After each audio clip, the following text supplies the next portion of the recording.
Olá pessoal, sejam bem-vindos a mais uma aula de Química. Hoje vamos falar um pouco sobre eletroquímica, certinho?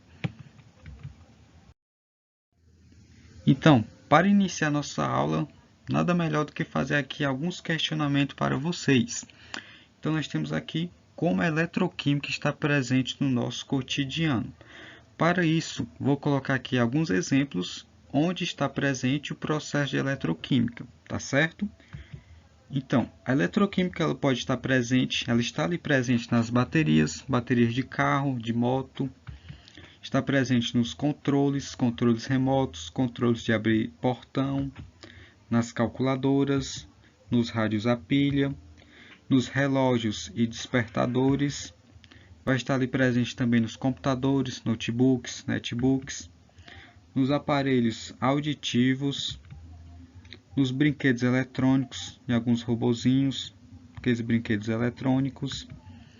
E é claro, vai estar presente nos celulares, nos smartphones em geral. E também vai estar presente aqui nos drones. Então percebo que o estudo de eletroquímica vai estar relacionado a vários elementos. E o que essa eletroquímica vai estudar, pessoal? É isso que a gente vai ver na nossa aula de hoje. Mas em síntese, esses elementos aqui que foram colocados aqui para vocês, eles vão estudar a transferência de elétrons. Então, a eletroquímica vai estudar a transferência de elétrons. Ou seja, nós vamos estudar as transformações de energia química em energia elétrica ou vice-versa. Ou seja, para o funcionamento desses elementos, é necessário fazer esse processo de conversão de energia. Então, é nesse sentido que a eletroquímica está presente no funcionamento desses objetos aqui citados, dentre outros que podem ser citados, tá certo?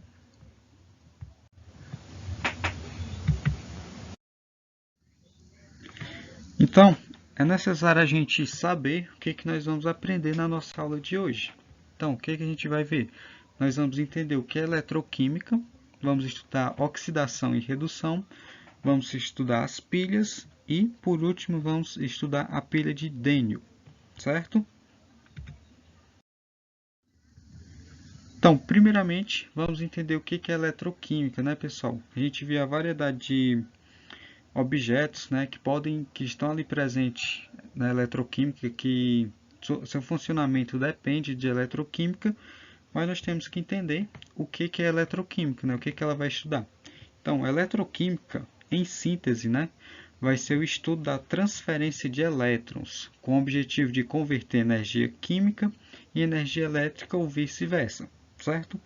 Então, em eletroquímica, a gente vai estudar a conversão das energias, energia química para energia elétrica ou energia elétrica para energia química.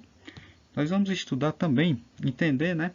Quando a gente está fazendo essa conversão, que ela é espontânea, nós vamos estar estudando ali as pilhas. E quando essa conversão de energia, ela não é espontânea, que vai ter precisa fornecer alguma força, alguma energia para ela, nós vamos estar estudando ali a eletrólise. A eletrólise vai ser um assunto de uma outra aula, certo? Na aula de hoje nós vamos estudar apenas com as pilhas e o início de eletroquímica. Então, para o funcionamento daqueles objetos citados no início da nossa aula, nós vamos ter ali uma transferência de elétrons. Então, para eles funcionarem, é necessário ter essa transferência de elétrons para seu funcionamento, certinho? Então, inicialmente, antes de nós adentrarmos ao assunto de reações de oxidação e redução, nós vamos ter que entender o número de oxidação, que ele pode ser conhecido como NOx. Então, antes da gente ir para o processo de reações químicas, nós vamos entender o que é NOx. E o que seria o NOx, pessoal? Então, o NOx é a suposta carga de um átomo ao fazer uma ligação química. Então, quando a gente está ali estudando o NOx, nós vamos relembrar assuntos que foram vistos lá no primeiro ano, que é o assunto de ligação química. Mas não se preocupem, que é um assunto bastante fácil e de fácil entendimento para vocês. Para ficar ainda mais fácil, nós temos aqui um exemplo para demonstrar a suposta carga desse átomo, né, que é o NOx. Então a gente vai ter que estudar o quê? Ligação química. E o exemplo que nós temos aqui, alguém sabe? Que exemplo é esse? Isso mesmo, pessoal, vai ser o nosso sal de cozinha, né, que é o NaCl. Todo mundo sabe que ele está fazendo aqui uma ligação química. Se a gente relembrar o assunto de ligação química, vamos observar que o NaCl, nosso sal de cozinha, está fazendo uma ligação iônica, certinho? Ligação iônica é o quê? Doação de elétrons. Um elemento vai doar elétrons e o outro elemento vai receber elétrons. Então, nós vamos ter o sódio e o cloro. O sódio é da família 1A, né? E o cloro é da família 7A. Então, para eles se estabilizarem, o sódio vai querer doar um elétron e o cloro vai querer receber um elétron. Então, nós temos aqui uma doação de elétron, certo? Uma ligação iônica. Então, quando esse átomo faz essa doação, o sódio vai ficar positivo, né? Porque ele doa um elétron, e o cloro vai ficar negativo. Então, o NOx seria a suposta carga desse átomo ao fazer a ligação química. Então, observamos aqui que o sódio, né, o Na, ele ficou positivo, então o seu NOx vai ser mais 1. E o cloro ficou negativo, então o NOx é menos 1. Percebam que é bastante simples. Basta a gente entender isso, a gente consegue resolver a questão do NOx. Nós vamos estudar outros casos e para isso nós vamos estudar aqui algumas regrinhas, certinho? A nossa primeira regrinha, ela diz que substância simples, o NOx é zero. Então, o que é substância simples? Que é formada apenas por um elemento, certo? Então, quando tiver somente um elemento, o NOx, que é o número de oxidação, vai ser zero. O exemplo que nós temos aqui, nós temos o gás cloro, o O2, o NOH2, que é o gás hidrogênio. Então, são moléculas, substâncias simples, então o NOx vai ser zero. Então, aqui vai ser zero, aqui também zero, o Na zero e H2 zero. Perceba que é bastante simples, basta a gente entender essas regrinhas que a gente consegue desenvolver a questão do... Então, pessoal, na nossa regra de número 2, nós vamos ter metais com NOx fixo. E o que são isso? Nós vamos ter o NOx vai ser fixo para alguns elementos. Então, os elementos da família 1A, ele vai ter NOx fixo de 1+, da família 2A vai ter NOx fixo de 2+, o alumínio, somente o alumínio vai ter um NOx fixo de 3+, o zinco vai ser de 2+, e a prata vai ser de 1+, certinho? Então, esses daqui são elementos que vai ter o NOx fixo, né? Então, a gente não pode esquecer. Família 1A, 1+, família 2A, 2+, e o alumínio, 3+. São elementos que tendem a perder elétrons, por isso suas cargas são positivas. Então, a gente não pode esquecer dessa regrinha, certinho?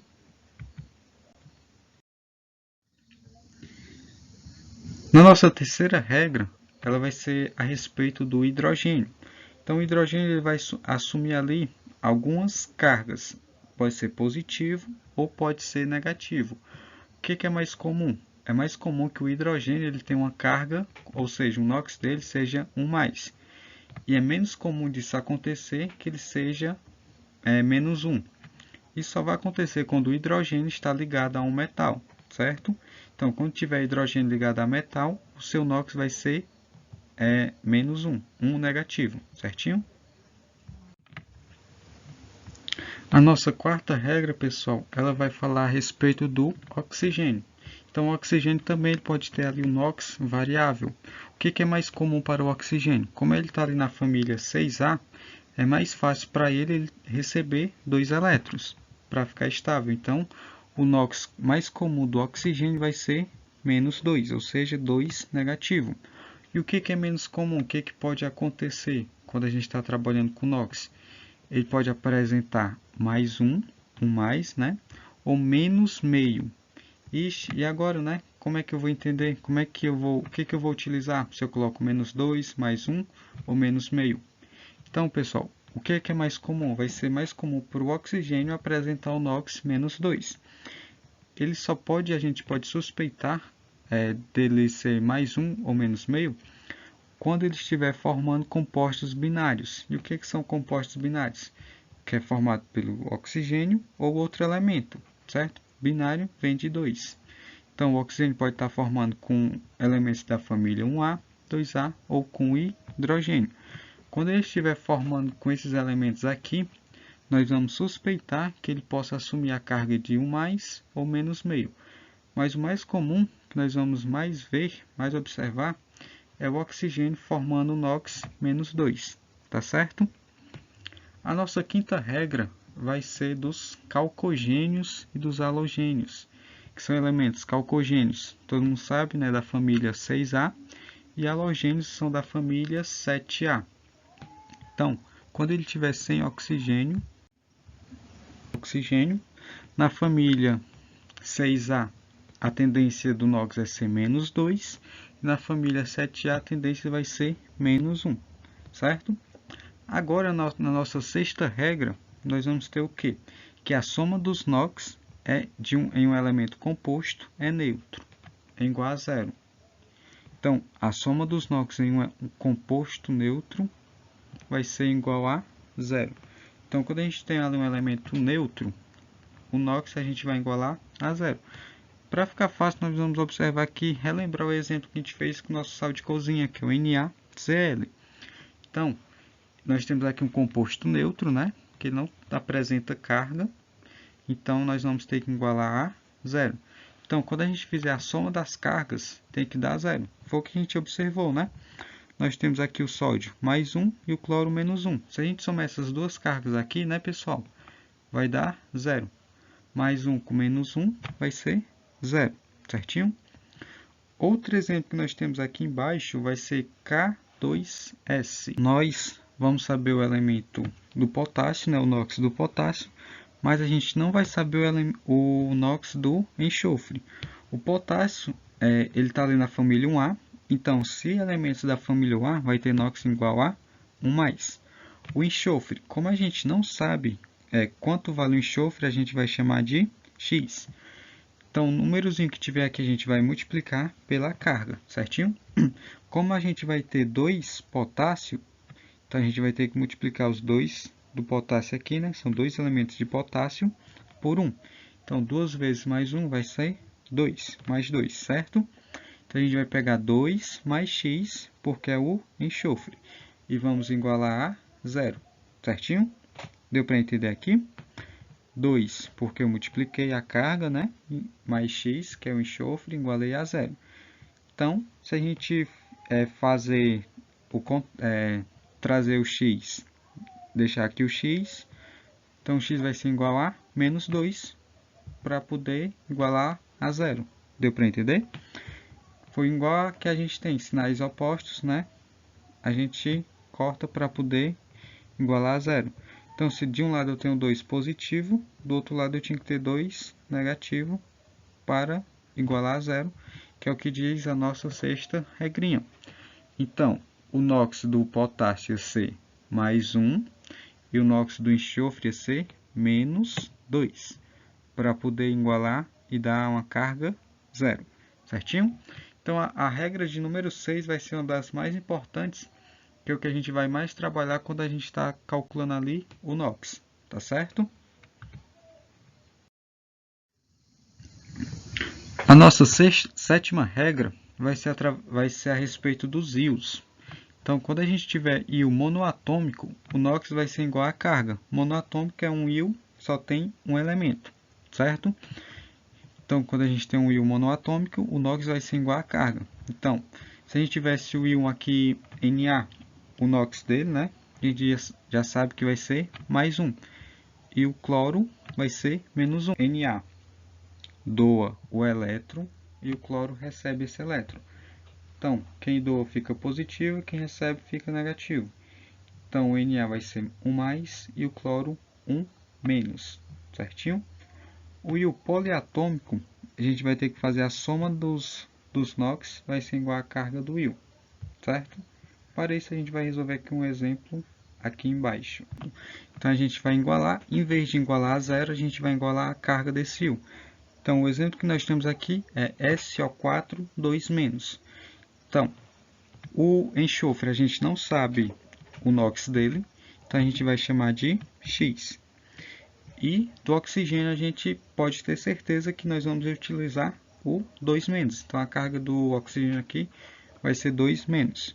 Nós vamos ter que igualar a carga do íon, que vai ser 2-, certinho? Então, como a gente vai ter 4 elementos, 4 oxigênios, nós vamos ter que multiplicar essa carga aqui por 4. Então, vai ficar x menos 8, porque 2 vezes 4, 8. 8 negativo, igualado ao menos 2, porque é igual à carga do íon, certinho? Fazendo as continhas, o 8 vai passar para o outro lado. Relembrando aqui a matemática, né, pessoal? Se está negativo, passa para o outro lado, positivo. Então, fica x igual a 8 menos 2. Se eu tenho 8 e tiro 2, eu fico com 6, positivo. Então, a carga aqui do enxofre, nesse caso aqui, vai estar com a carga de mais 6, certinho? Segue o mesmo princípio. Nesse caso aqui, o poliatômico iguala a carga do íon.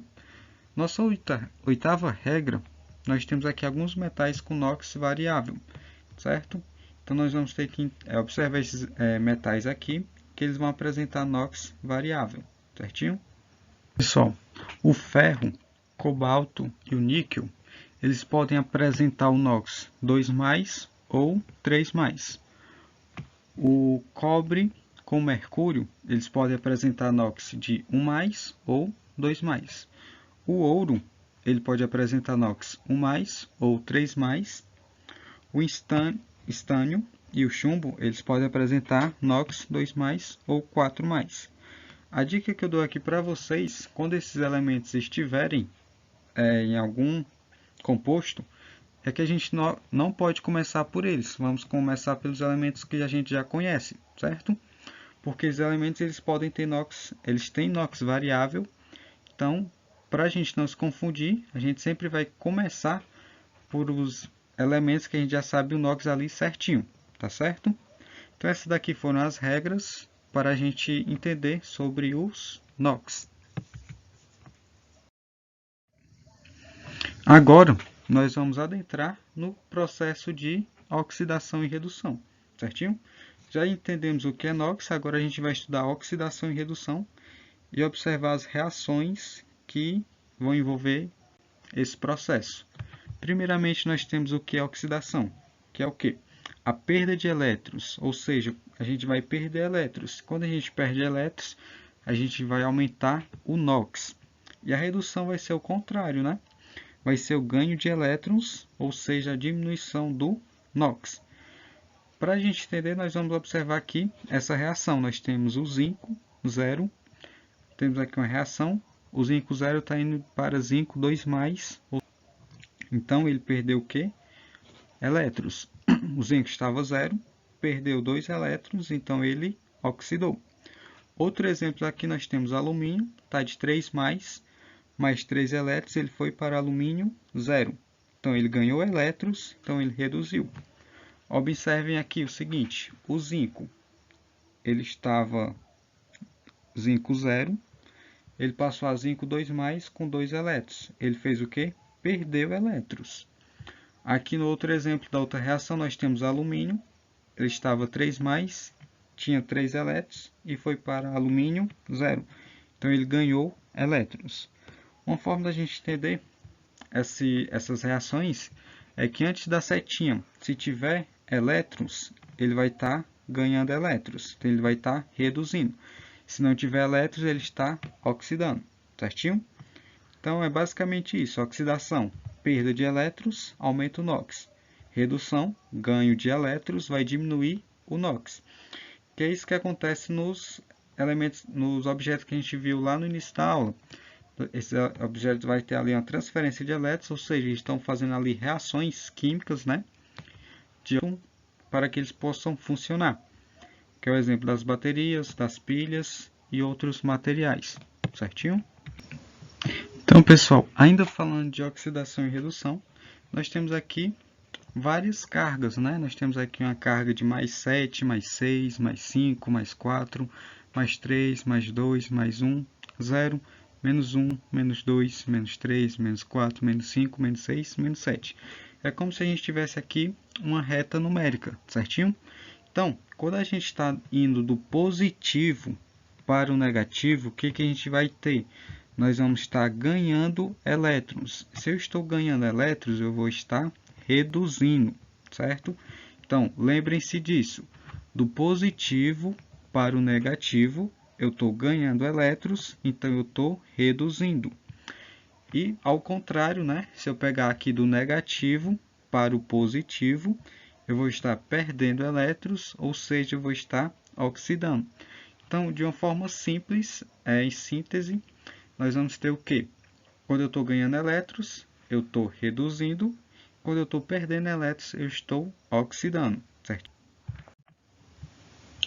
Então, pessoal, nós temos aqui as reação de oxirredução, que é o quê? É a reação de oxidação junto com a reação de redução. O exemplo nós temos aqui o exemplo do zinco. Nós temos aqui zinco 0 mais cobre 2+, que vai formar zinco 2+, mais cobre 0. Primeiro vamos observar aqui o zinco. O zinco nós temos aqui zinco 0 e ele passou para zinco 2+. O que aconteceu com o zinco? Se aumentou o NOx, então nós temos aqui um processo de oxidação, certinho? Então, o zinco aqui ele oxidou, certo? Nós temos aqui o cobre 2+, ele passou para cobre 0. Diminuiu o NOx, então ele fez uma redução. Agora, outro elemento que nós temos que entender aqui, que o zinco, como ele sofreu oxidação, então o zinco aqui vai ser o nosso agente redutor, porque ele fez o processo de oxidação. Já o cobre 2+, ele fez o processo de redução, então ele aqui é o nosso agente oxidante, certo? Então, nós temos que entender o que é o agente redutor, que é aquele que provoca a oxidação, e o agente oxidante é o que provoca a redução, certinho?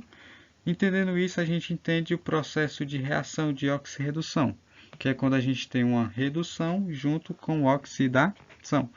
Ou seja, quando tem um elemento ali oxidando, vai ter que ter outro elemento ali reduzindo, certinho? Sendo assim, nós vamos conseguir entender agora o assunto de pilhas, que são o quê? São dispositivos em que uma reação espontânea de oxirredução vai produzir corrente elétrica. Então, as pilhas é um processo espontâneo, então não precisa a gente fornecer energia para que elas possam ocorrer.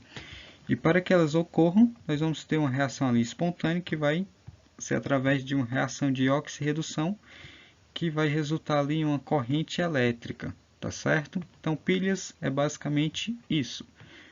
Para ficar mais fácil, nós vamos entender sobre a pilha de Daniell, certo? Então, pessoal, para a gente entender a pilha de Daniell, nós vamos observar esse GIF aqui animado a respeito da pilha de Daniell. E quem era o Daniell? Então, o ano era de 1836. O Daniell era um químico meteorologista inglês, que o nome dele era John Frederick Daniell. Ele construiu essa pilha, ela era diferente das demais, que ela substituía as soluções ácidas utilizadas pelo Alessandro Volta, certo? Que é o que a gente vai observar nesse GIF aqui animado. Então, pessoal, para a gente entender a pilha de Daniell, nós vamos ter que entender o que está aqui presente, quais são os elementos que nós vamos ter aqui presente nessa pilha. Então, nós vamos ter dois recipientes, esse aqui vai ser um recipiente e esse aqui é outro recipiente. Esse recipiente primeiro aqui nós vamos ter uma solução de sulfato de zinco, ou seja, aqui vai ter um líquido aqui chamado sulfato de zinco. E do outro lado nós vamos ter outra solução que vai ser o sulfato de cobre. Dentro desse recipiente, o Daniell ele colocou uma placa de zinco, zinco metálico, certo? E do outro lado ele colocou uma placa metálica de cobre, conforme mostra aqui. E dentro, ligando esses dois recipientes, ele fez uma ponte salina, que a gente chama isso aqui de ponte salina, com algum sal. O sal que ele utilizou foi o cloreto de potássio. Quando ele fez esse experimento, né, colocou aqui a solução de sulfato de zinco, solução de sulfato de cobre e os dois as duas placas metálicas, uma de zinco e outra de cobre, ele observou que acendeu uma lâmpadazinha, certinho? Estava ligado aqui os dois elementos e ele observou que acendeu uma lâmpada, certo? Então, em síntese, a pilha de Daniel é basicamente isso, certo? Então, pessoal, o que nós vamos entender aqui nas pilhas, na pilha de Daniel? Que ela vai gerar corrente elétrica através de reação química, mas não é qualquer reação química, são reações de oxirredução. Então, nós vamos observar que nós vamos ter aqui como se fosse uma célula, certo? Pilha pode ser também chamada de célula. Nessa meia célula aqui nós vamos ter meia célula de zinco, né? Nós vamos ter o ânodo, que vai estar ocorrendo ali uma oxidação. E esse ânodo aqui, ele vai ser negativo, o eletrodo dele vai ser negativo, certo? Esses aqui são os eletrodos. Então, o eletrodo aqui do ânodo vai ser negativo. Do outro lado, nós vamos ter o cátodo, que ele vai ter o processo de redução, e o eletrodo dele vai ser positivo, certo? Então, nós vamos ter que entender isso aqui na pilha de Daniel. Então, o que a gente pode observar nessa pilha durante sua ocorrência, né? O que ocorre aqui? Nós vamos observar que a placa de zinco ela vai começar a perder material, ela vai começar a oxidar, vai começar a ficar mais corrosiva, vai perder de tamanho, certo? Enquanto a placa de zinco ela vai começar a aumentar de tamanho, vai aumentar, certinho? Então isso aqui é o que ocorre na pilha de Daniel. Então, pessoal, se a gente for trabalhar aqui com reação, nós vamos ter que o zinco estava em zinco 0, ele vai para zinco 2+, conforme essa reação. Zinco 0 vai para zinco 2+, mais 2 elétrons. O cobre, a reação de cobre ele estava em cobre 2+, se ele ganha elétrons, fica cobre 0, por isso que ele vai aumentar de tamanho, certo? Então, em síntese, essa aqui seria a reação, a pilha de Daniel. Agora, vamos recapitular o que nós conseguimos aprender com a nossa aula de hoje, certo? Então, nós entendemos que a eletroquímica está presente no nosso cotidiano em diversos materiais, que foi o que a gente observou. Como é que o funcionamento deles é através de processo de eletroquímica, ou seja, vai gerar ali uma corrente elétrica, transferência de elétrons para que aqueles elementos que nós vimos lá no início da aula, como a calculadora, notebooks, celulares, funcionem através de eletroquímica. Ou seja, é necessário ter uma transferência de elétrons ali para o funcionamento desses elementos. Nós aprendemos também o processo de oxidação e redução. Nós conseguimos calcular o NOx e ver que o NOx é a carga daquele elemento, certo? É a suposta carga daquele elemento. Entendemos o NOx para poder fazer os cálculos através das reações de oxidação e redução, certinho? Vimos também o processo das pilhas, o que são pilhas e como é que elas funcionam, certo? E por último, nós estudamos aqui a pilha de Daniel, que engloba tudo isso que a gente já estudou. Engloba a eletroquímica no nosso cotidiano, as reações de oxidação e redução e também a questão do NOx. Certinho, pessoal? Então, em síntese, nós conseguimos entender esses 4 assuntos.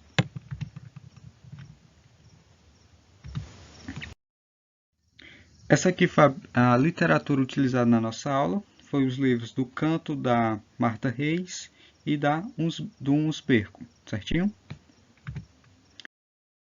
Espero que vocês tenham compreendido o assunto da aula. Bons estudos e até mais. Tchau!